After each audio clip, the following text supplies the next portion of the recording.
हेडलाईन्सचे प्रायोजक आहेत पिंपरी चिंचवड एज्युकेशन ट्रस्टचे पिंपरी चिंचवड विद्यापीठ, पुणे।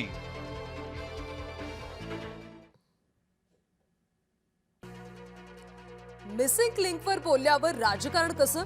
राज ठाकरेंचा मुख्यमंत्र्यांवर निशाणा, देवेंद्र फडणवीसांची मिमिक्री करत टीका। मुख्यमंत्र्यांनी विधानसभेत धमकी देणं शोभतं का? राज ठाकरेंची टीका। कुणाला अंकुश नसल्यानं बोलायची हिंमत, राज ठाकरे गरजले। शरद पवार एकनाथ शिंदे भेटीनं ठाकरेंच्या शिवसेनेकडून जाहीर नाराजी, पवार गद्दारांना प्रतिष्ठा देत असल्याची संजय राऊतांची टीका। उपमुख्यमंत्री सुनेत्र पवारांनी घेतली मुख्यमंत्र्यांची भेट, मुख्यमंत्र्यांच्या वर्षा निवासस्थानी दोघांमध्ये चर्चा, भेटीचं कारण अद्याप गुलदस्त्यात। रविकांत तुपकरांचं विधान भवनाबाहेर आंदोलन, झाडावर चढून तुपकरांच्या कार्यकर्त्यांचं आंदोलन, शेतकऱ्यांना सरसकट कर्जमाफी देण्याची मागणी। अयोध्येतल्या श्रीराम मंदिरातल्या देणगी चोरी प्रकरणी काँग्रेस आक्रमक, नागपूरमध्ये काँग्रेसचं रघुपती राघव राजाराम सत्याग्रह आंदोलन। मोशीतल्या कचरा डेपोतल्या दुर्घटनेत एकाचा मृत्यू, अद्यापही 8 ते 9 जण अडकल्याची शक्यता, आतापर्यंत 10 जणांना वाचवण्यात यश। नाशिकमधल्या म्हाडा घोटाळा प्रकरणी आणखी एक सरकारी अधिकारी अटकेत, भूमी अभिलेख विभागाचा उपअधीक्षक श्रीकांत परदेशी जाळ्यात, बनावट शिक्के तयार करून नकाशा बनवून देण्याच्या कटात सहभाग असावा। अकोल्याच्या काली मशिदीजवळ जीर्ण इमारत कोसळली, सुदैवाने इमारत रिकामी असल्याने जीवितहानी नाही, इमारतीच्या ढिगाऱ्याखाली अनेक दुचाकी दबल्या।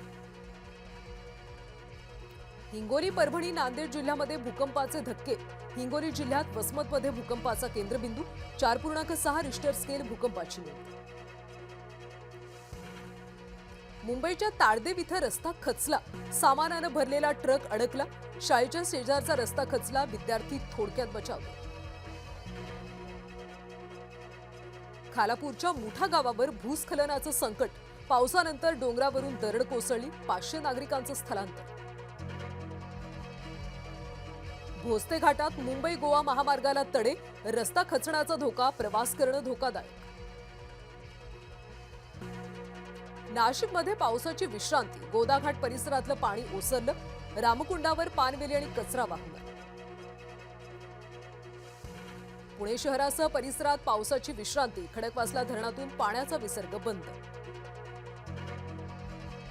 मुंबईतल्या धरणांमध्ये पाणीसाठा वाढला, मात्र पाणी टंचाईचं संकट कायम, अल निनोच्या स्थितीची भीती अद्यापही कायम, मुंबईतल्या 7 धरणांमध्ये 41% पाणीसाठा।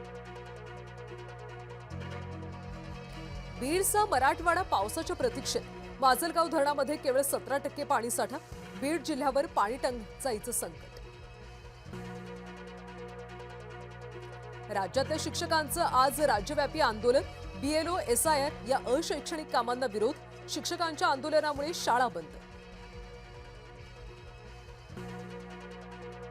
चोरीसाठी आलेला चोर इमारतीवर अडकला, रायगडच्या पाली इथली घटना, नागरिकांकडून चोरट्याचं रेस्क्यू ऑपरेशन।